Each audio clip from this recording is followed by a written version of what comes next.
Good evening, everyone, and welcome to tonight's Town Council meeting for the Town of Yountville. Today is November 15th, 2011. Sorry we all had conversations going on there when we came on the air, but welcome to everyone that is watching at home and on the internet and here in the audience. We will move right ahead with a call to order of this meeting and a roll call, please. Councilmember Hall. Here. Councilmember Moeller. Here. Councilmember Dornbecker. Here. Vice Mayor Chilton. Here. Mayor Dunbar. Here. And we welcome back Councilmember Dornbecker from her extended vacation. Welcome back. It's good to have you. a full council again. Thank you. Let's move on to item 3, the Pledge of Allegiance. And I see former Mayor Cindy Sosserman in the audience. If she could please lead us in the pledge.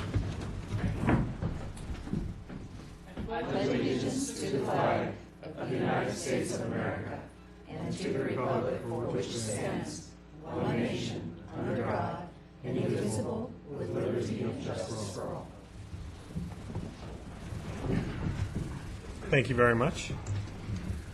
We'll move on to item 4, adoption of the agenda. Do we have any changes, corrections, or is there a motion to adopt tonight's agenda? Move to adopt. Second. All in favor? Aye. Thank you very much. Let's move on to item 5, which is public comment. This would be a time when we invite anyone from the public to speak on something that is not on tonight's agenda. And I see that we do have a guest this evening, so welcome. I'm Rose Solis. We have Ponchos. And I came in tonight because I was elected by some of the residents of Yountville. We have a business here going on 30 years in March. And I get asked a lot about how I feel because I grew up here, about the changes in Yountville. I have no problem with it. I don't care. Everybody's entitled to having business. But there was an incident that happened about a week ago. And now I have something else to tell people when they ask me that. How do you feel about living in Yountville and the changes and stuff? I could honestly tell these people, we are so lucky to live here in Yountville. It was a small incident, with a few protesters and stuff. But I just want to thank a few people because I made one phone call and it was incredible. I'd like to start off first by thanking the Sheriff Department because the way they handled it was incredible. Second, I'd like to thank Steve Rogers and Margie Moeller. They got up out of their nice warm house and came down and kind of just watched and made sure everything was okay, and it was nice. How many places can you call it, somebody from the city council or somebody that's your leader of the town and ask them to come down and see what's going on and have them show up? Not too many places. You could ask Oakland about that. Third, Thomas Keller, his staff, for how amazing they all worked together and kept everything in control.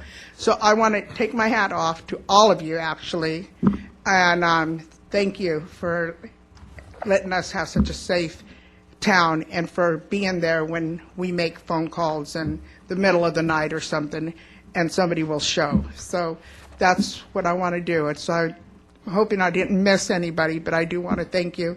And that's all I have to say. And it was nothing about the fence. So thank you. All right, thanks very much. And I'll just share also, because I did, before you leave, Rose, I did stop by there toward the end of things, and I would say the Sheriff's Department as well as CAL FIRE were both there doing a great job of just being prepared in case there was an issue, and there really wasn't. You don't want to forget anybody. I know, and you know what? I love CAL FIRE. They've got to be the best group of people. But I honestly didn't see them with all the commotion going on. But, I got to tell you, so now when people ask me, what's it like living in this small town in Yountville with all the changes? Like I said, I could honestly say it's absolutely wonderful. But, and I didn't see you. I'm sorry. But That's quite all right. I was so impressed by the people that were there and so were other people, and I promised them I would come down and thank everybody. So thank you. And just so you can tell folks that you've been talking to also, Sheriff Coford himself was there. Yes, I saw Assistant him. Chief Shu. We had several people that showed up that weren't officially present, but they were there to support their crews. So just so everyone knows that. It was wonderful, and like I said, the way the whole thing was handled, and I think I only got in trouble one time, so that was pretty good, but, for me, anyway. Well, thank But you. thank you. Thanks for bringing that to our attention. Thank you, Jim. Any other members of the public would like to speak? Yes. Mayor, Council, my name's Cindy Saucerman. I'm the Executive Director of the Yountville Chamber of Commerce, and I'd like to bring to your attention an upcoming event, in addition to a most recent event that a lot of you participated in, and that was our 7th Annual Celebrity Chefs Veterans Day Luncheon. That's a mouthful.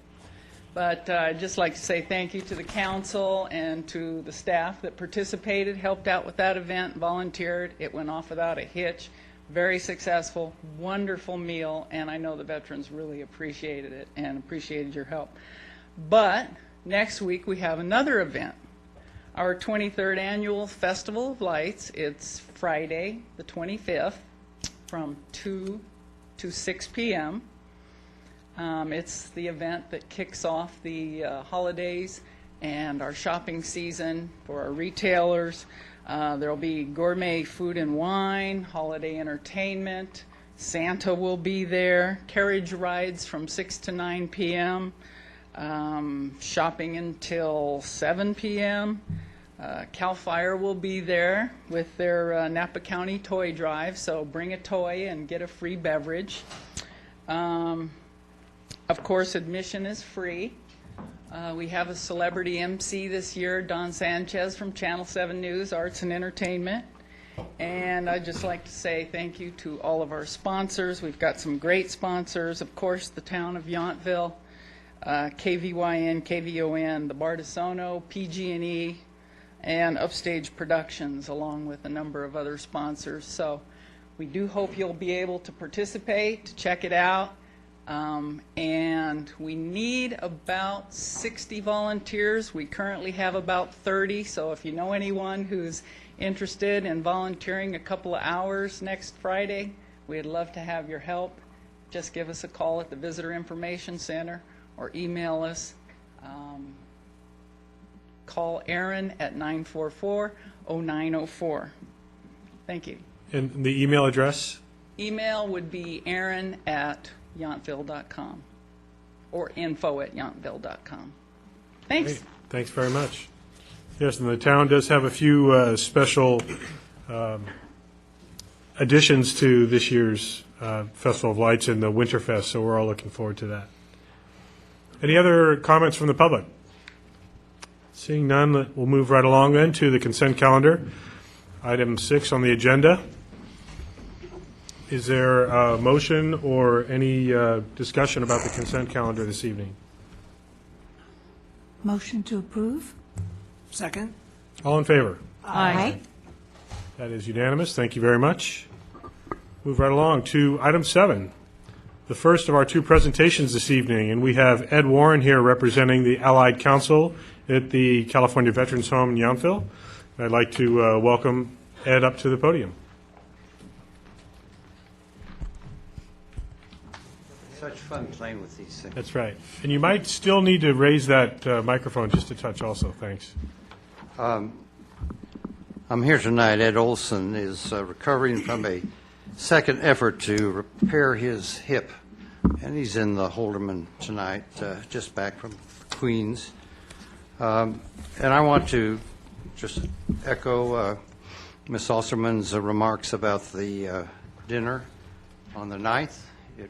Some of you were there serving, and that's always appreciated.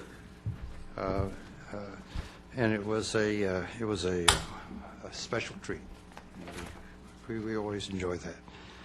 And then at 11:11, at exactly 11:11, there was a toast made to veterans for all their service in times gone by.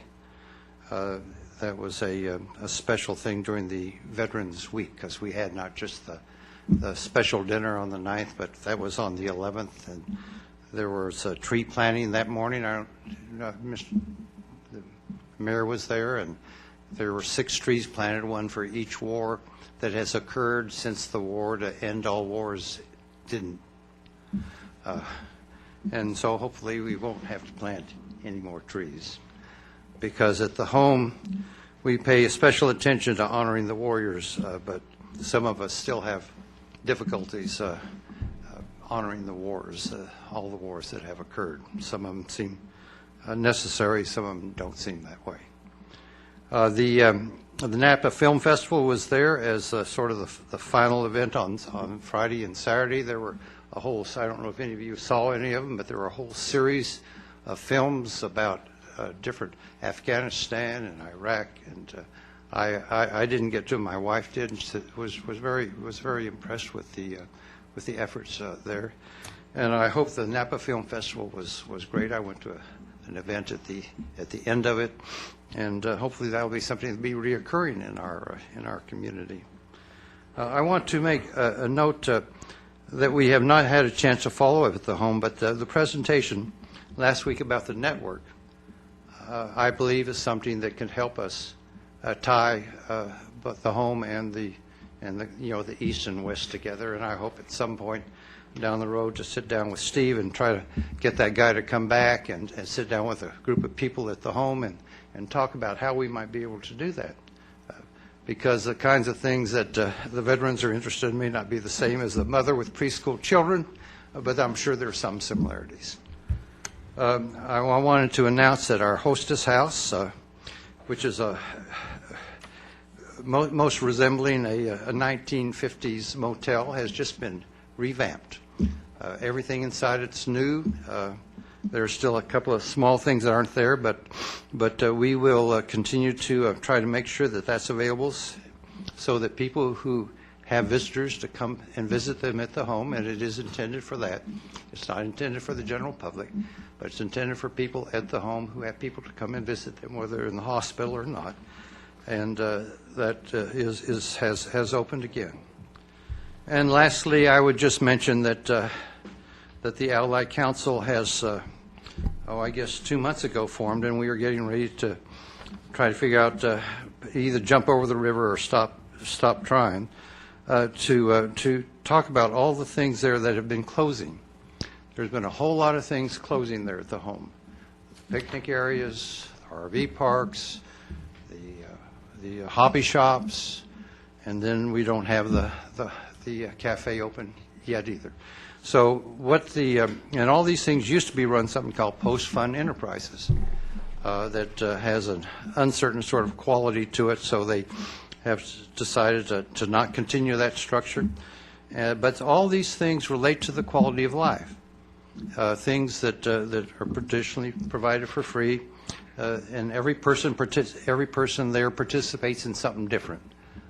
They aren't the same. I got people work on their car all the time, fix their boats all the time. Some people go to the craft center and work there all the time. So there's the range of things are what important. And we're very concerned that there's been so much closure.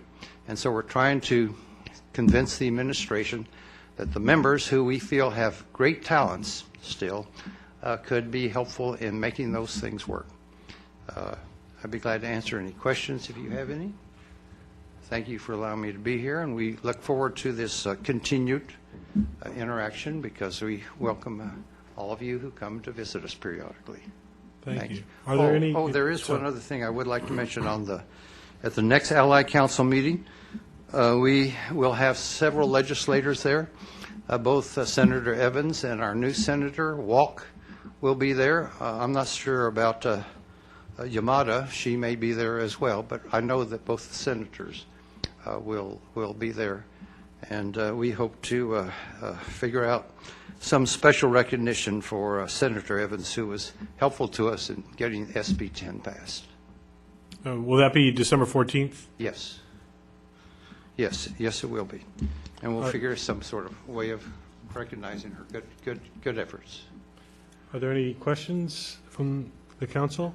I just wanted to expand a little bit. I was going to save comments about the Veterans Day events, but since you brought that up, I think I could mention it right now. First of all, you also mentioned the nextdoor.com is the networking, the online network that you made reference to. Yes. So Nextdoor.com is the website that is encouraging community participation and interaction.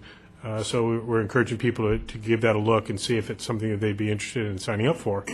But also, the tree planting on Veterans Day was part of the Roots of Peace effort, which is an international effort to rid landmines from the entire world. And there was a very impressive young man, 11-year-old boy, Daniel, from Israel, who lost a leg and injured his other leg to a landmine. And he and his family were here. Heidi Kuhn from San Rafael is the director of this Roots of Peace program. And they initially had a reception up at Grgic Hills. Mike Grgic, being from Croatia, it was one of the first countries that Roots of Peace went and started removing landmines. They were taking landmines out of fields and planting vineyards in their place. And so this is a global effort. And young Daniel was here, and he was a speaker at the tree planting that you referenced on the Friday. And then they did have a series of films, both Friday and Saturday, as part of the Napa Valley Film Festival, that were either made by or themed about veterans, both on Veterans Day and on that Saturday. So those were nice tributes to, as you said, to our veterans of yesterday and today and tomorrow. It was a very full week, and we look forward to the interaction between the community and the home during those times. Great, and thank you very much for being here to give us an update. Thanks. All right, let's move on to our next presentation, which is a presentation tour by the entire Public Works Department, or represented by Don Moore, of the town's wastewater collection system. Hey, Mayor Welcome. Dunbar, Council. Don is here to talk about our continuing discussion about infrastructure. We've talked about streets, and now we're going to be talking about the wastewater collection system, a little bit about operations, and then a little preview on our discussions about the capital improvement program and our sewer collection system, wastewater rates, and back in January when we have the workshop at the second meeting, we're looking at the January 17th. So with that, I'd like to introduce Don, who is our utility systems supervisor. Thank you, Graham, Council. As Graham said, this is an ongoing project to look in depth at our facilities and infrastructure and dial in the elements of the CIP and get ready to try and to use this to try and pass on some more information for the workshop scheduled in January.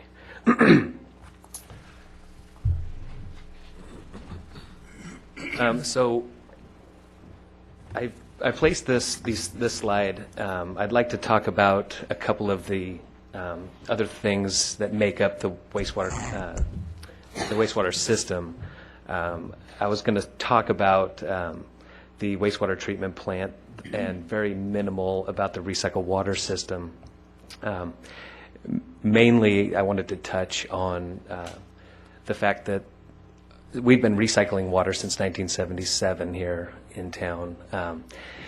And in 2009, we recycled nearly 85% of the effluent produced at the wastewater treatment plant. We have historically been right around 60%, and the recycled water expansion project that we are currently in design with should get us closer to that 85 to 90% recycling. Then I wanted to spend a little more time, of course, in the sewer collection system, which is the tour, and some of the elements of the wastewater pump station. So this picture here would be if you were standing on the top of the mountain, basically up at the Veterans Home looking east. So the Veterans Home is down here in this corner. This area here is the wastewater treatment plant. The town is located here. Silverado Trail and the wineries that we supply recycled water to currently. Some of the newer potential recycled water customers are this pond here and this one here, and there's also one here. The recycled water line comes from the treatment plant, pumps out of this pond. Basically, it goes down this road here, cuts across, actually it cuts across here. So there's a turnout already set up to get water to this, this new potential user, and also a turnout here to get to this pond. Then the recycled water line crosses the Napa River, skirts around this mountain here, and goes out to Silverado Trail. Out here is was Chimney Rock Golf Course, and that's where the line was originally built to serve that point. But along the route, turnouts were made, and a turnout is basically just a valve that was installed by any pond that they pretty much passed by on the way to that end point. So there's about 4.5 miles of 6-inch pipe that goes out to Silverado Trail. Now, this is an aerial view of the wastewater treatment plant, and I wanted to talk about the plant a little bit because the guys that I work with at the plant and myself we're very proud of this last project. This was a pretty major upgrade project for the treatment plant. Most of that work took place in this area right here. There was also some work done. We created a bypass that bypasses this effluent holding pond, and so that allows us to send the treated effluent at its peak quality, so it doesn't go into the effluent holding pond and degrade by algae and ducks and animals, various things. So it's pumping to the users the highest quality that we can get. There was also some minor work done in this area to build a wet well that we could pump out of as part of that bypass. So this is the picture of the area that I showed where most of that work took place, where we ended up building a chlorine contact chamber. Before any work was done, we thought, wouldn't that be neat to get a before picture and some during and after? And I have about 4 or 5 slides that I'd like to show you, and some elements. So these are the old sand filters. Those were demolished as part of this project. And this is the head tank that was also removed. Late in the game, we thought it would be a great idea to demolish this also as part of that, to make room for the future if we needed to install more filtration technology. That's what this structure is. This is called the fuzzy filter. So if you hear talk about the fuzzy filter, which I'm sure you will, this is that. So there's a picture from the same spot with all of those structures that I mentioned gone. This is another picture. All of this was dirt and gravel before the project started, and this is a good picture that shows, of course, the new chlorine contact chamber. And this was one of the first contract change orders, was to install some storm drainage. There was no storm drainage in this area, and it just turned into a big muddy mess. And this was designed by staff, and I think saved the town quite a bit of money, and also alleviated a bunch of puddling and mess. And since we were in there digging trenches for conduit, it was kind of a no-brainer.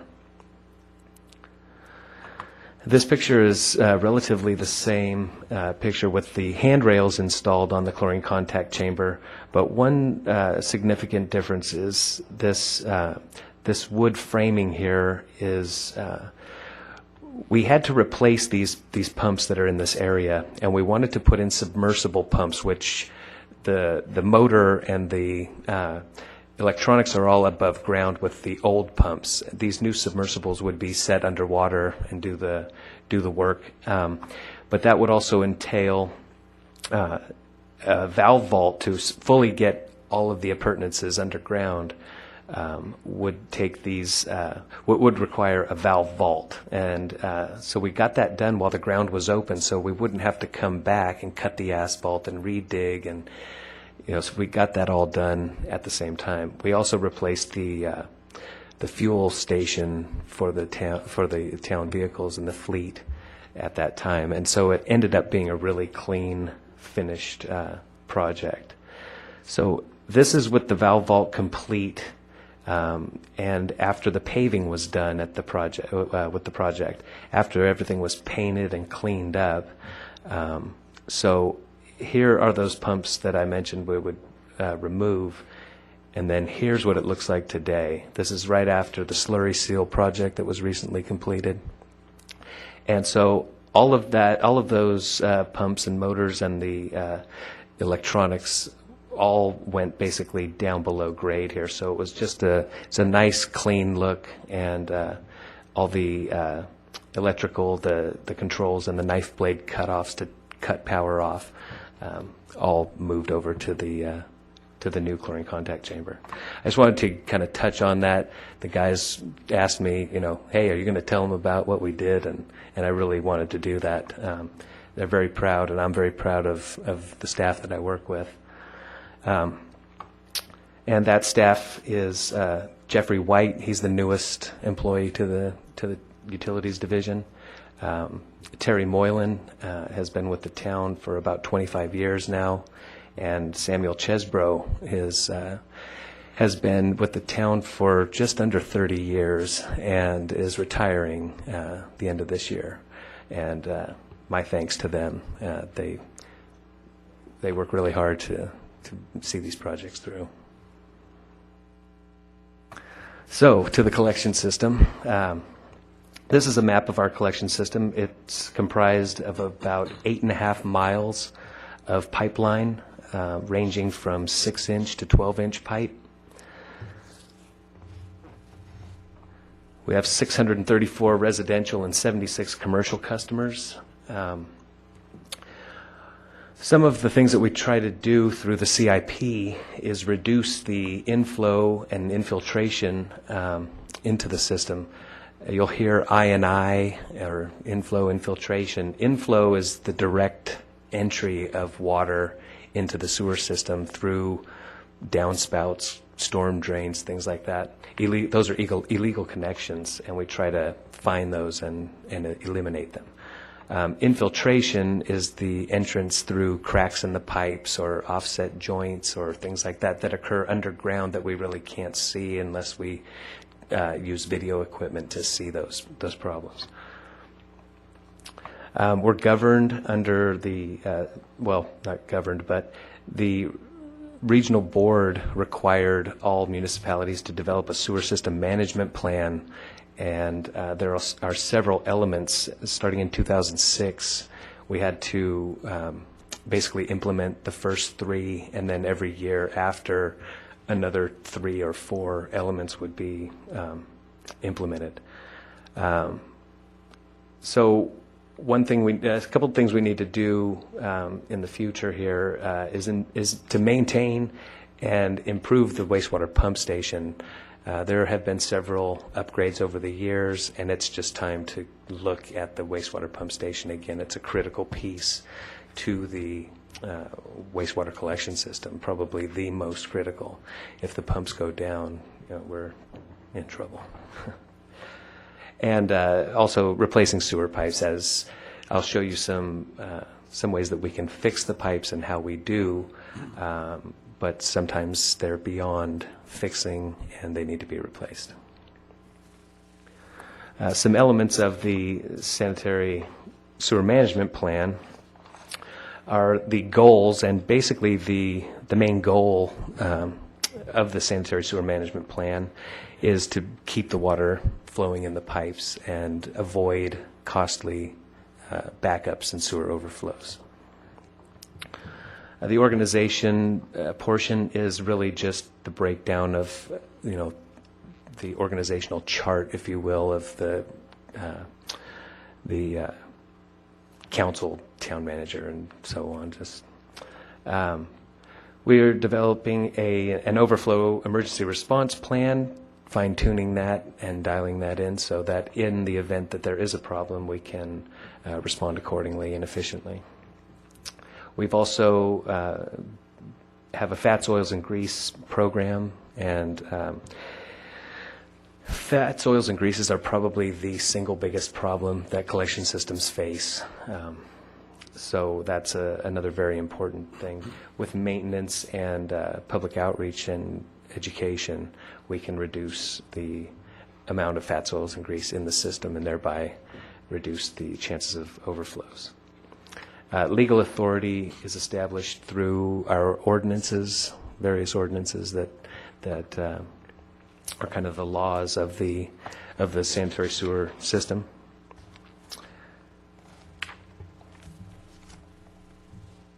Measures and activities, we have several maps of the hotspots. Hotspots would be places where are prone to heavy grease. We have a line called the F line. They're all A, B, C, alphabetical lines, and the F line is kind of the fog line almost, if you will. That's where most of the restaurants are. And so we clean that on a quarterly basis, and we clean the whole system annually. Design and performance provisions are found through our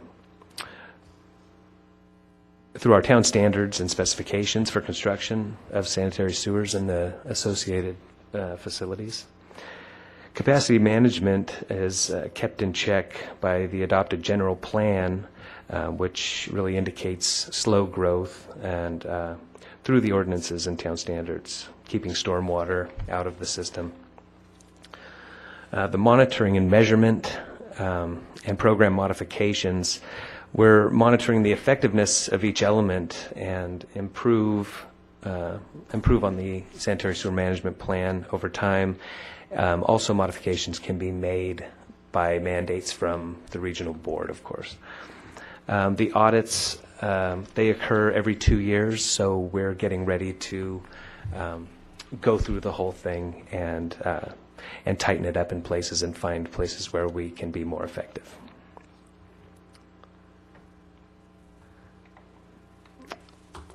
This isn't a great picture. That's kind of shown up kind of dark, but this is the fats, oils, and grease. This is grease in its liquid form, and there's what we're doing here is we're trying to use our Vactor truck, which uses a jetting hose that pulls backwards and pulls this grease toward us in the manhole. We're not in the manhole, of course, but we're 8-10 feet above, and we're pulling this grease through, and we're vacuuming it out with the Vactor truck. Left to cool and harden, we end up with something like this. This is one of the operator's shoes to try and show you what, the size of something that can be in there. You can kind of see the contour of the pipe. So it's kind of like a soap consistency. It's hard, it hardens up, and that's what causes the blockages in the sewer main. That's not the only problem that we face. This is a root ball, and it really looks worse than it is. You can see the water still flowing, but tree roots find their way into the sewer collection system. They're deep underground looking for water, and there's a perfect source. In the staff report, I mentioned break-in laterals, and that's another big problem with the collection system, especially one that was built, when ours was about 55 years ago. What a contractor will literally do is take a hammer and chip away at the pipe and making a hole big enough for another pipe to go into. So this is a homeowner's sewer lateral going into the main, and so all of this is left open for the infiltration to occur, which takes up the capacity of the mains and also contributes to potential sewer overflows. You can also see here that this is very close to a joint. These sections of pipe, this pipe here is made out of vitreous clay pipe, so it's kind of a terracotta material of glass. So because this was close to a joint, you see this, there's a big crack right here, so this could add more trouble. Long story short, we don't like that. This is a factory tap, so this is a fitting that has a Y fitting, and it's designed for this use, so you see no leakage around that, and that's what we want to see. We usually use plastic now, PVC material, so those break-in lateral days are over, at least for new stuff. But we have plenty of them still in town. And this is not a break-in, but this is a broken lateral. Now, this type of a problem can be fixed without digging up the pipe, and I'll get into that with one of the future slides. But we find these through video of the sewer main. So here is a before and after. So this is a break in the clay pipe, and you can see that the roots over time have been growing into this pipe, and as they get larger, they burst the pipe. So we had a crew come in, and as part of our CIP, we have the I&I reduction program, and that's where we do video work, and we find issues like this. And what they did here, this is the same spot. This is that area where the roots are coming in. What they do is they put in it's a fiberglass material that they put in. It's impregnated with epoxy. They inflate a balloon-like plug inside, which causes the epoxy and fiberglass to stick to the inner wall of the pipe, creating kind of a Band-Aid, but a permanent piece of pipe. It's really a cast-in-place pipe. So it's kind of orthoscopic surgery for our collection system. And it's ends up being stronger than the pipe. I was going to bring a demonstration piece, but I didn't think that would be appropriate. It was clean pipe, though. So this is a sag in the pipe. So, you're looking at, over half the pipe is full of water. The camera went underwater. You can kind of get the gist of that. But if there are too many sags and break-in laterals and things like that, you can do a larger, like the cast-in-place pipe, and do what they call slip lining, where you basically put another pipe inside of the pipe. In this case, or in any case with a sag, you're not going to get the sag out of the pipe by doing it's just going to follow the contours of the pipe. These work as a big slowdown area, collecting solids and debris, and also adding to the chance of sewer backup. So we find some of the obvious problems through smoke testing, and I'm sure most of you can remember we had the signs out, and your neighborhood was you probably saw this in your neighborhood.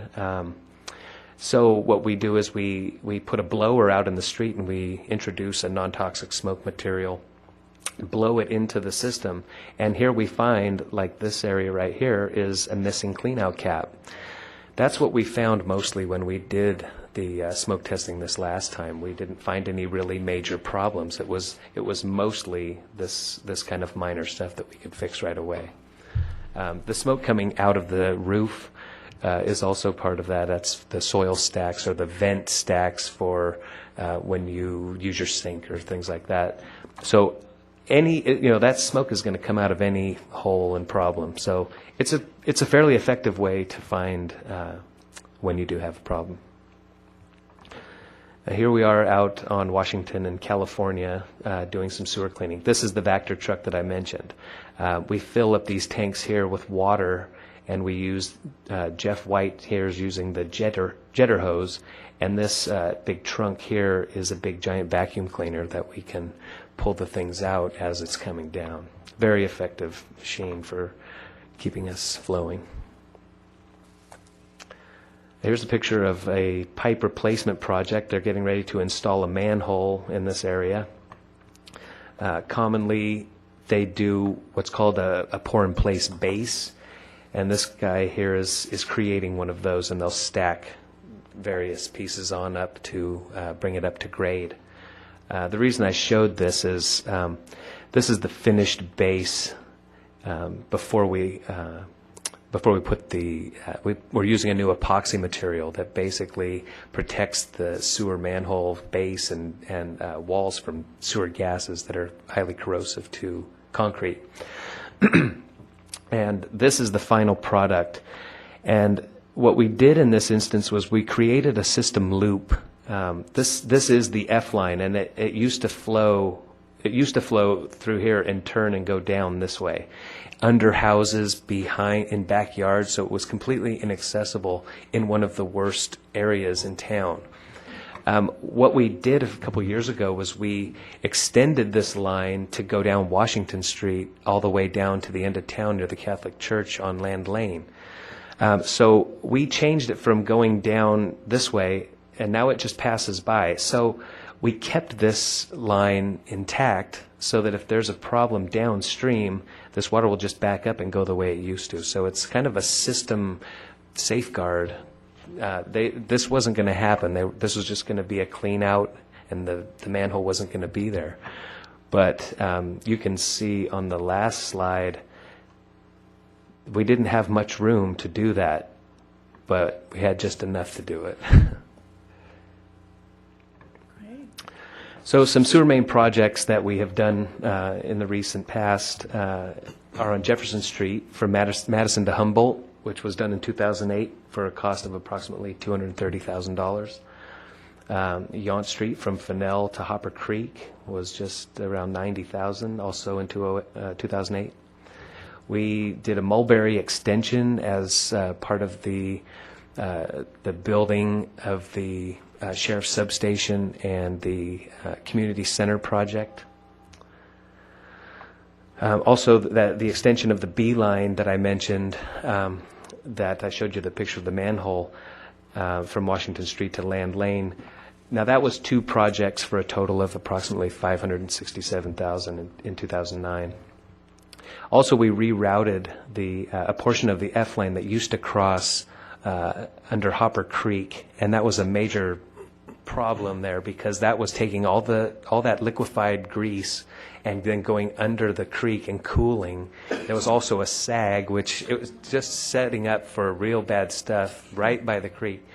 So we realigned it and avoid now the creek crossing, took the sag out, and we have a much more efficient sewer system.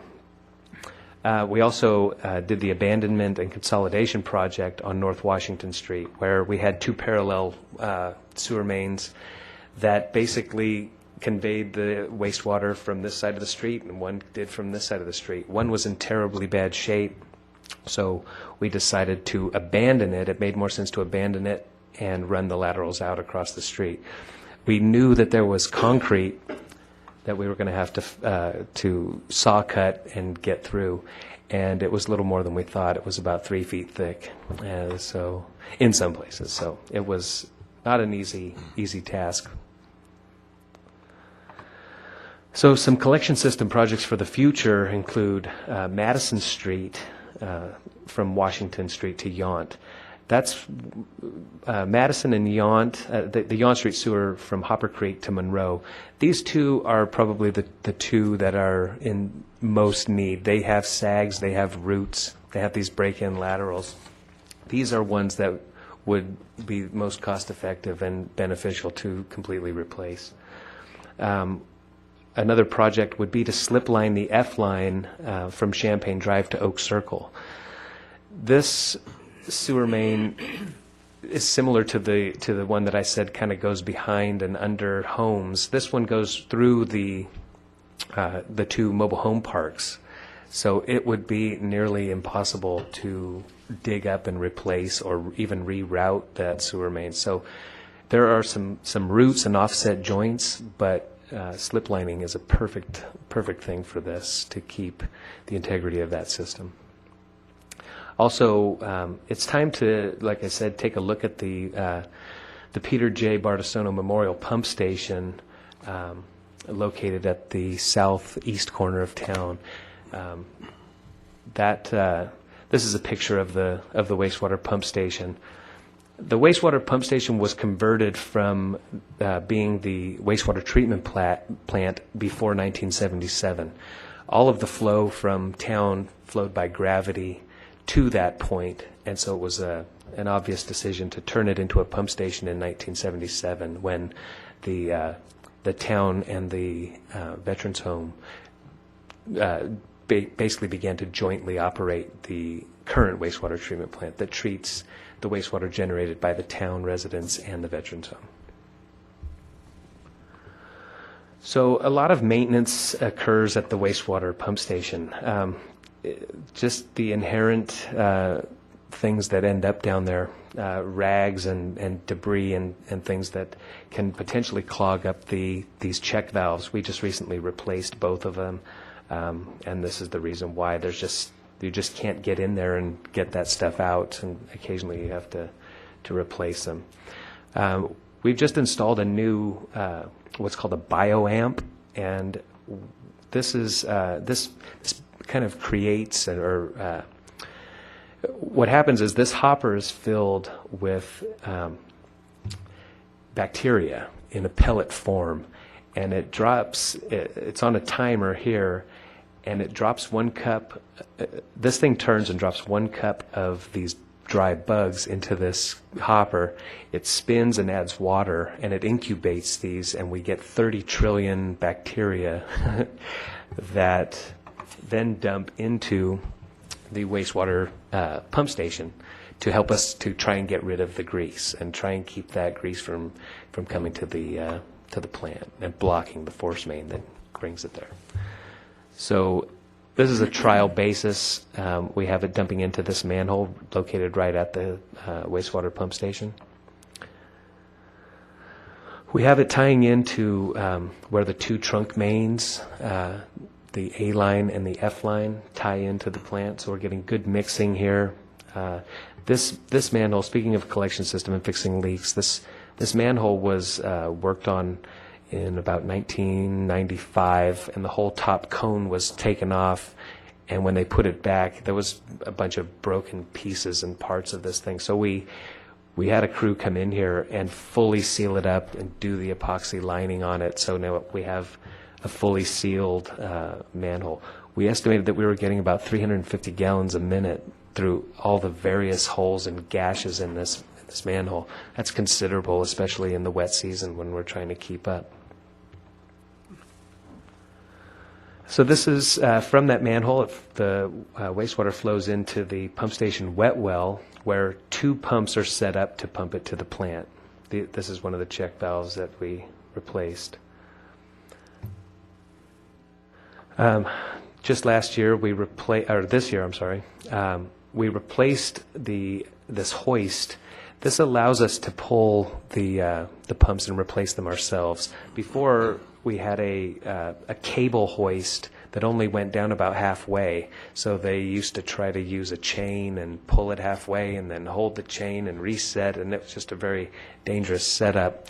We now have 40 feet of chain that goes down all the way. We can hook these things up, pull them out ourselves. We have a spare pump on hand that we can roll out and drop in. Very simple process. This is similar to the submersible pumps that we replaced at the wastewater treatment plant. This is just much larger. So some components of the wastewater pump station. This is basically the level control, and it's operated on an air bubbler that transmits a level indication back to this panel, which then controls these variable frequency drives. That is basically allows the pumps to run based on the flow coming in. So as it's picking up, the pumps automatically ramp up and pump it. And at 2 o'clock in the morning, when the flow is relatively low, they're either off or barely pumping. So this is the stuff that needs to be looked at in a study to see, what the best, what are our current needs. In 1995, this was state of the art, and we've come a long way. And now we need to just look, and it's time to spend some time at the wastewater pump station. This is the flow meter. On this side of the wall are those pumps, and as they pump through here, we're reading the flow that's transmitted back to the plant, so we know how much flow is generated by the town versus the veterans home, and then we have a combined meter at the plant that registers both. This is the last, or one of the last slides, and it's a little hard to see it, but this is looking down into a manhole or a big vault that In the event that there is an earthquake or a problem and the sewer force main is severed for some reason, back in the 70s, since they were building a force main to the plant and building a recycled water pipe at the same time to get to the Chimney Rock and Silverado, they had the foresight to create this bypass. And basically the flow from the pump station comes out this way and turns and goes down this way to the treatment plant. The recycled water line is going out this way and to Silverado Trail. So in the event that this line was severed, we could install a short piece of pipe between these. They are not in any way connected right now and relying on valves. So we would physically have to remove these covers, put in a short piece of pipe that's actually in this corner right here, close off this valve, close this valve, and open this valve, and we could utilize the recycled water pipeline, hoping that it's not damaged, and keep the wastewater pump station functioning in the event of an emergency. So some projects that were completed recently, the flight submersible pumps were installed in 1996, as were the VFDs that control the speed of the pumps. There was a new emergency generator installed when the flood wall was built, sized to handle 3 pumps at the wastewater pump station, the domestic water treatment plant and well, and the flood wall pumps. So it's a fairly large generator, and but it's ready for whatever we need. The spare pump was purchased and installed in 2005. So now, as you saw in the picture, we have one on the shelf. In the event that we have a problem, we can drop it right in. And the maintenance activities performed at the pump station are ongoing. Future pump station upgrades. As I said, the pump station was originally constructed or redesigned in 1977 as part of the joint treatment plant project when it was consolidated and made one at the Veterans Home plant. The VFD controllers are in need of replacement. These are a piece of equipment that you can't afford to wait until they break to get. So while we're still having good use, it's time to replace them.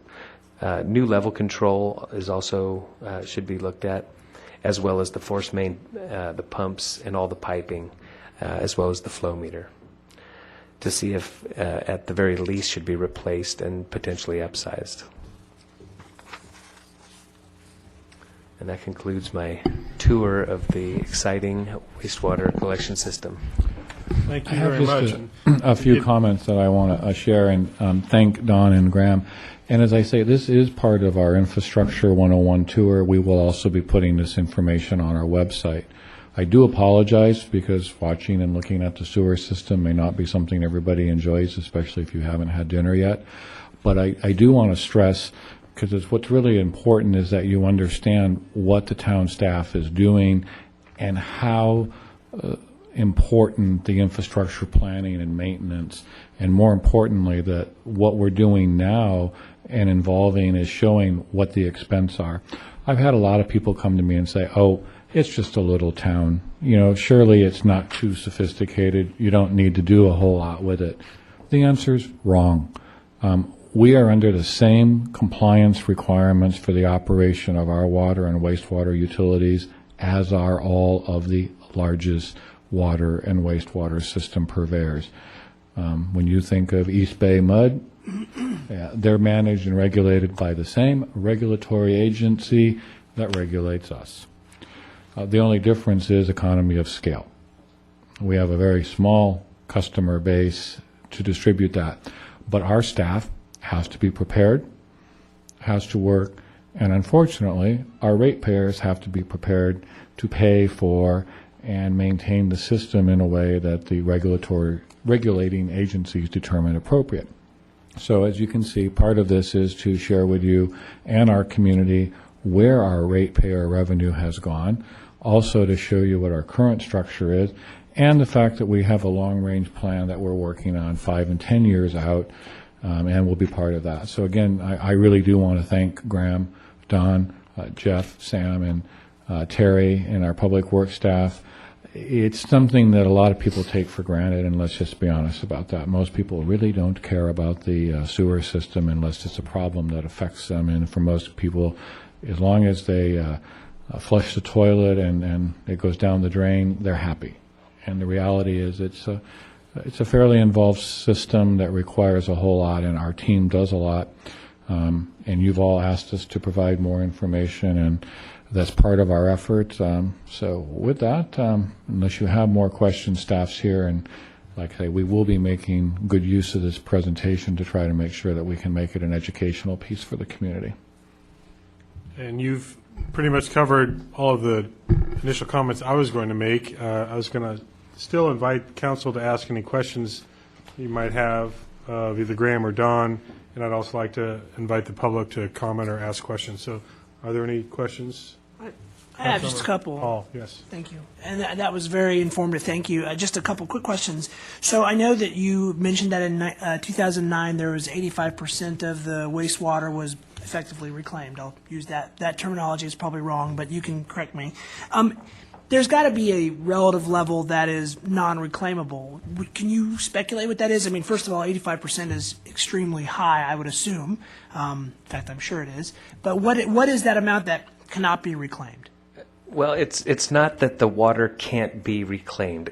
All of the wastewater that comes to the treatment plant is treated to high quality, and it's either, and I should have elaborated a little bit more, but we have two kind of seasons. We have the irrigation season where we're offering the recycled water, and then we have kind of the discharge season, which happens during the rainy season. So it's not a matter of, oh, that's not good enough to recycle. It's just right now our dilemma is, okay, everybody's full. What do you do with it? Now we're going to discharge to the river. So that's how that happens. So all of the wastewater that comes through the plant, like I said, is treated to a high enough quality that it could be recycled. We just didn't have any more room to put Capacity, it. basically. Yeah, exactly. Okay. Want to add a little bit more to that? It's essentially, as I summarize it, it's a supply and demand issue. We have lots of supply in the winter, no demand. And so what do you do with that water that's coming into the system through inflow and infiltration? They're not irrigating the vineyards or other places to use it, so it's discharged to the river.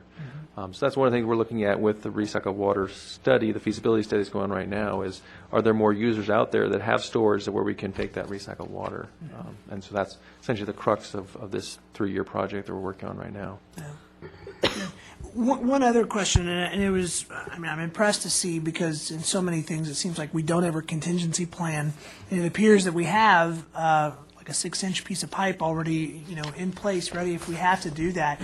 I mean, that was something that was created, you said, back in 1977, that emergency? Yeah, that last photo slide, yeah, they thought about that, and I don't know if it was engineered right away, but many things, you're kind of doing it, and you see like that overflow system loop that I showed you, the sewer manhole base.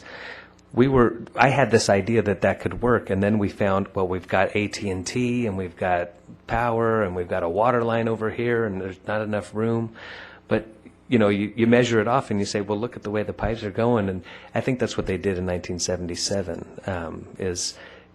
Hey, what if this happens? Hey, well, let's put a T and let's do that. So we've also created a few other system loops like that. In the event that there's a problem in this line, it'll automatically back up and then go backwards and go to this line. So we actually have about 5 of those within the sewer collection system that we've created in the last 3 or 4 years.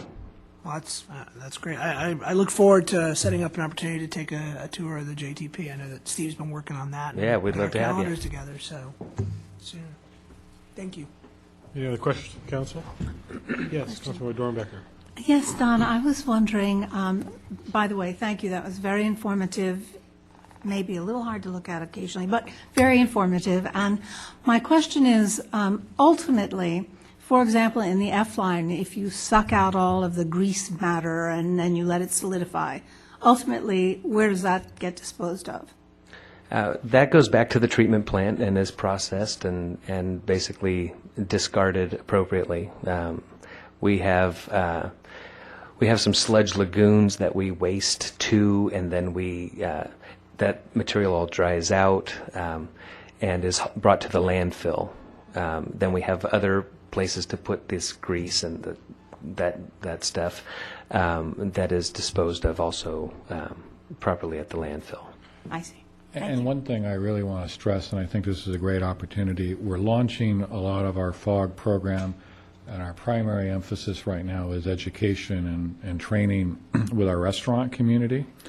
But we also then need to go secondarily into our home community because household cooks are as equally offensive to the sewer lines as our restaurants. It's just obviously there's a quantity in the restaurants. But we really need people, there's no such thing as a safe amount of fats, oils, and greases to be dumping into the sink. And there's a kind of an old wise tale or myth that, well, I've got my bacon grease and I'll dump it down with hot water. No, all that does is move it farther down the system, and maybe it gets it out of your sewer lateral, maybe not.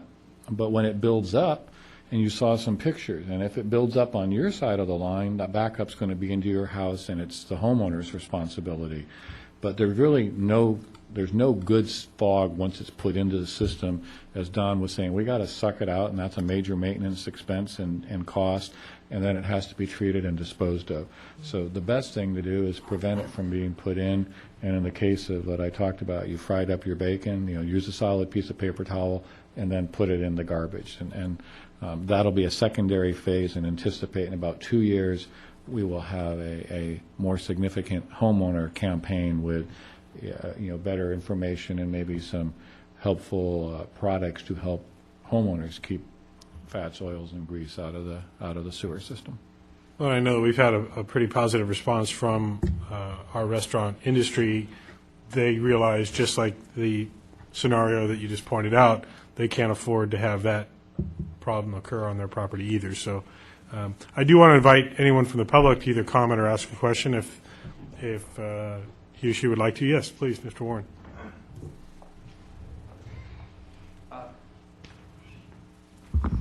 I would just be interested in the relative volume between the home and the rest of the town going into the system. Well, the Veterans Home has its own collection system that it is responsible for and maintains. They have approximately 5.5 miles of pipe that is completely up to them, like I say, to maintain. So there are 2 pipes coming into the wastewater treatment plant, one from the Veterans Home, one from the town. In volume terms, the Veterans Home gives to the flow of the plant approximately 1/3 of the flow. Okay. But due to some different things that go on at the home, we get about 3 times the stuff, or the suspended solids, or the what's called BOD, which measures the strength of the wastewater. So in volume, it's about 1/3 of the flow. But more powerful. But is more powerful, right? So we have we have an agreement with the Veterans Home, and they pay a certain percentage based on that BOD and TSS and flow and things like that. And usually at the end of the year, it kind of ends up being a 50-50 split as far as cost-wise. And just, I know, having lived in San Francisco before, there's always great concern about maximum water interacting with the sewer water. And how is that handled here? Well, with the City of San Francisco, they are what's called a combined system. So they are treating the stormwater as well as the wastewater generated from homes and residences and commercial. So we don't do that here. We just treat the wastewater generated. Does our stormwater go directly Our into the river? stormwater goes directly to the rivers and creeks and is gotten rid of that way. Thank you. A little bit more is that the Veterans Home is 127 years old, and the old way of treating wastewater was the solution to pollution is dilution. So they essentially did combine the storm water and the sewer water, and so it would, when it rained, it washed everything down to the rivers. So over in 1939, they built the plant that's there now, and that was the original plant, to treat the wastewater. They did not separate all the storm drains from the sewer lines, so they're finally this year got some money to do their own inflow and infiltration project. So the state is going through with a contract that's out right now. We hope next year to have them build these separate pipes and essentially try to disconnect some of those direct connections of their storm drain to the sewer, which should reduce their flow into the plant during the winter, during the rainstorms. So it's good to see that the Veterans Home is moving forward with that project, which, we've been doing inflow and infiltration projects for years. Now they're going to do one on their own. So that's primarily an efficiency in the system, that you're not unnecessarily treating Right. There's no reason to clean treat water rainwater. Right. There's no in reason. that system. It would be a wasted effort, is that what you were Well, saying? and they pay to treat that water. It's just Thank you, Ken. clean rainwater. Excuse me, I have one more question. Yes, one more question. I was wondering about the bacteria that you are experimenting with that consumes grease and that kind of thing. Can you tell me a little bit about that? And is that a newly identified bacteria or? Actually, this process has been in place for, I think, about 20 or 25 years. I don't know the name of the actual bacteria, but it has been proven to be, it's a natural process and bacteria that is completely harmless to the treatment process itself. It only helps at the treatment plant. What we know of it is that it's just loves grease, and that's what we want to feed it as much as we can. All 30 trillion of them. All 31, it's actually 31 trillion. How do you count them? Takes all day. And how will you evaluate whether or not that has been successful? Well, what we're trying to do is something. It's twofold, as Steve started to mention. We're trying to go out to the restaurants, and actually, the company that is providing this BioAmp bacteria is providing us with these BMP kits, best management practice kits. So they have English and Spanish posters and videos and different things that these restaurants can use to educate their employees. So our first goal, we don't want to. Someday I'd like to get rid of the BioAmp because we've done such a good job in the collection system educating the restaurants and the residents on the importance of keeping it out of the system. So by introducing that BioAmp, it's a visual. To answer your question, we can tell visually if it's having an effect or not. Okay. Thank you. And just to add also, at the joint treatment plant, we are using the biological process in the digester. So it's the same process where in there we have the methane capture and we want to use that for the energy. So it's the same biological process. It's just we're doing it a little bit sooner so that before it goes in the force main, and we don't have the collection and hardening of the grease at the joint treatment plant. Or at the pump station before it goes to the joint treatment plant. So that's sort of it's a biological process we use in both places now. Okay. Thank you. Thanks very much. I mean, amazingly complex yet invisible network that we have working. So thank you for making sure it keeps working. And thanks to the rest of the team too. Please give all of them our appreciation for a job well done. And now we have a segue into how we pay for all of that. So with that, we'll turn it over to. Well, I'm going to first go through our agenda saying that we do not have any public hearings as item 8.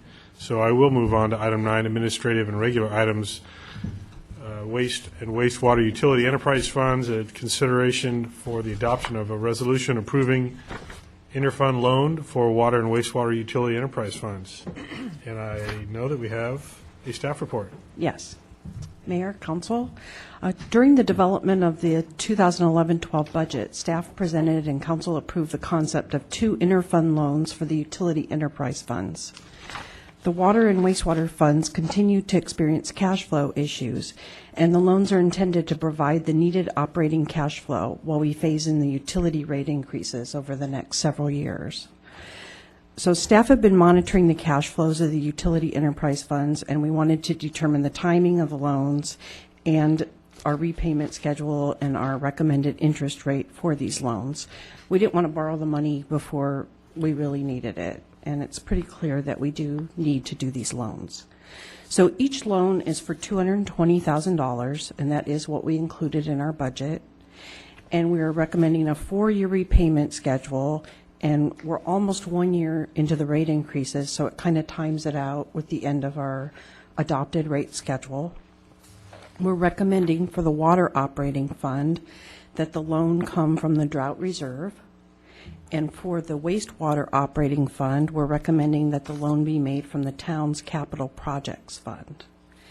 We're also recommending, along with the term of 4 years, that the rate be 2.5%, which is probably a little better than we might get if we went out to the open market to borrow money, but is definitely giving a good rate of return to the funds making the loans so that they're not losing out on anything.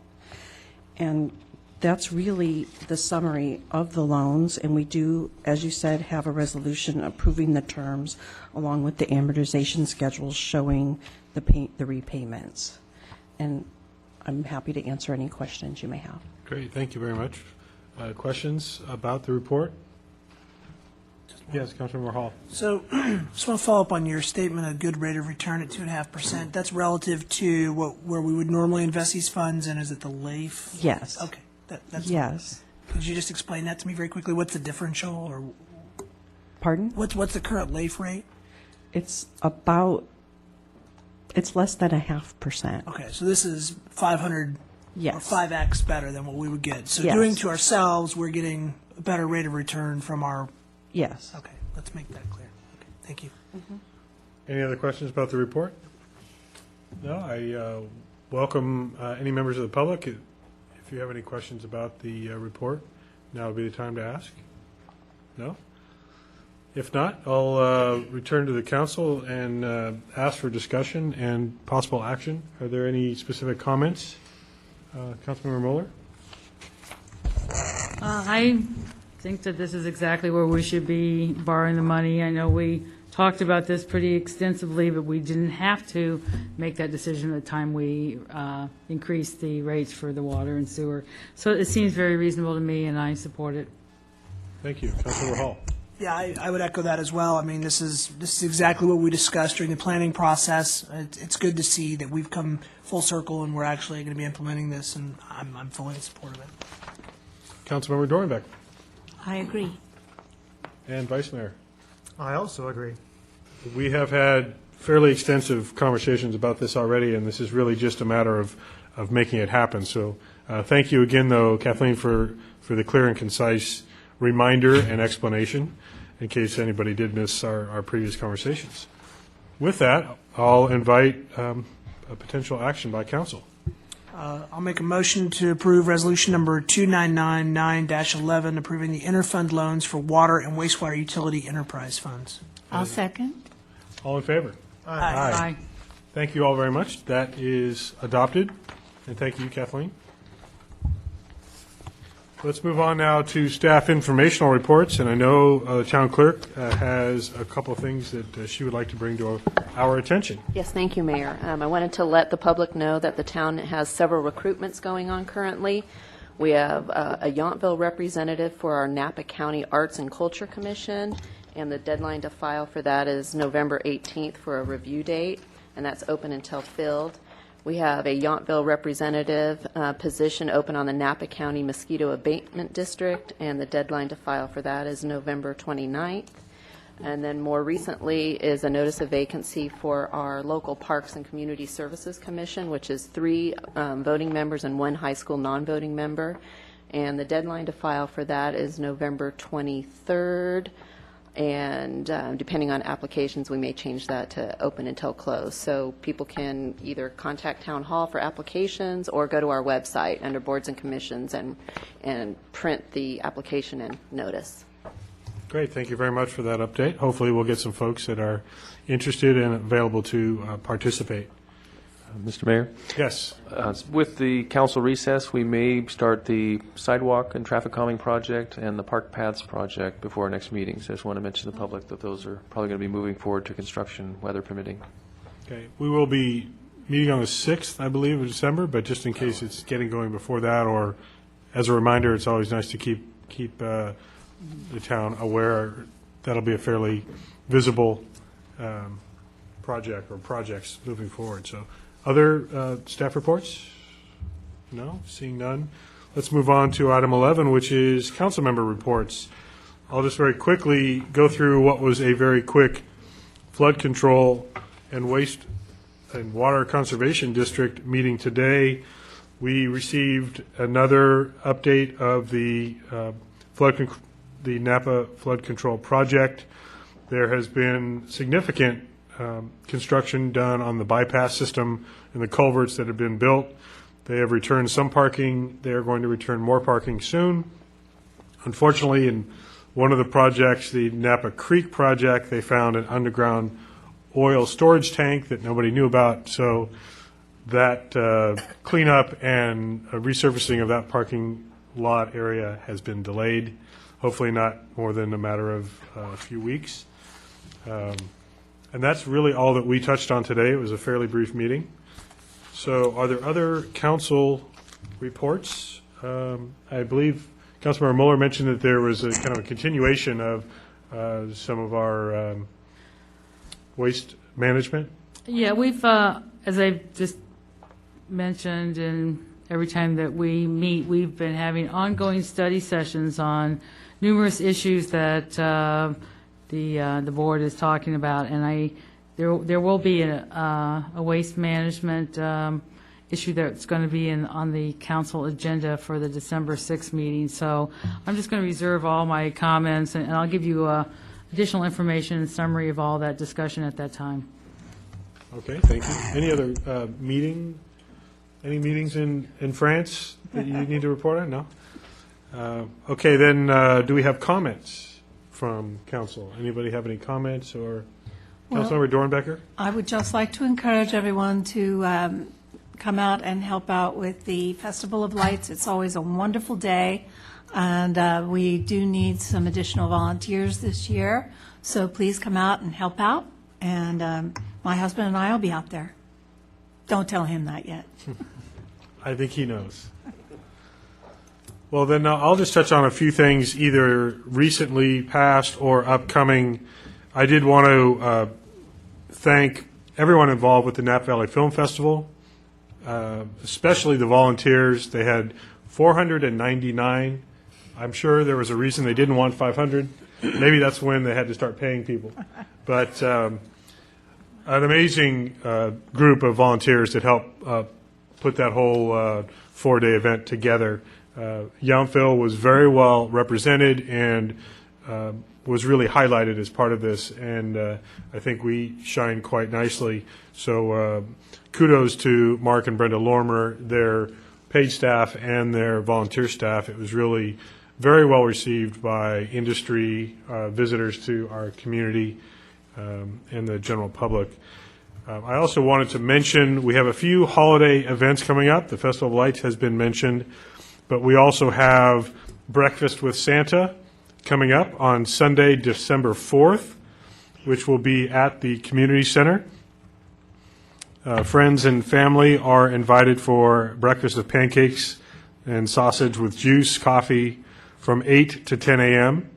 And our YXT teens will be serving, and Santa will be there. So it could be one of your last chances to get on the right list.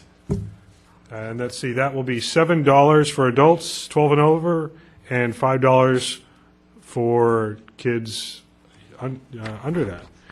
I also wanted to mention the community Thanksgiving Day dinner.